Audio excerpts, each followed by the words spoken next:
রাজধানী ঢাকাসহ দেশের ১৮ অঞ্চলে রাতের মধ্যে ঝড় বয়ে যেতে পারে বলে জানিয়েছে বাংলাদেশ আবহাওয়া অধিদপ্তর।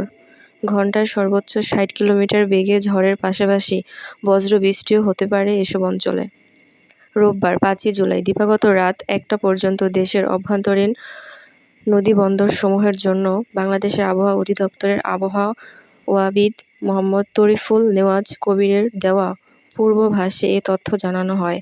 আবহাওয়া অধিদপ্তর জানায়, আজ রাত ১টার মধ্যে রাজশাহী, বগুড়া, পাবনা, ঢাকা, টাঙ্গাইল, ময়মনসিংহ, ফরিদপুর, মাদারীপুর, যশোর, কুষ্টিয়া, খুলনা, বরিশাল, পটুয়াখালী, নোয়াখালী, কুমিল্লা, চট্টগ্রাম, কক্সবাজার এবং সিলেট অঞ্চলসমূহের উপর দিয়ে পশ্চিম অথবা উত্তর-পশ্চিম দিক থেকে ঘণ্টায় ৪৫ থেকে ৬০ কিলোমিটার বেগে দমকা অথবা ঝোড়ো হাওয়াসহ অস্থায়ীভাবে বৃষ্টি অথবা বজ্রসহ বৃষ্টি হতে পারে।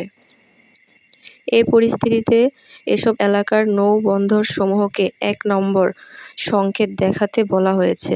এদিকে আবহাওয়া অধিদপ্তরের এক পূর্বাভাসে জানানো হয়েছে, আগামীকাল সকাল ৯টার মধ্যে ময়মনসিংহ, খুলনা, বরিশাল, চট্টগ্রাম ও সিলেট বিভাগের অধিকাংশ জায়গায় এবং রংপুর, রাজশাহী ও ঢাকা বিভাগের অনেক জায়গায় অস্থায়ীভাবে দমকা হাওয়া ও বিদ্যুৎ চমকানোসহ হালকা থেকে মাঝারি ধরনের বৃষ্টি অথবা বজ্রসহ বৃষ্টি হতে পারে।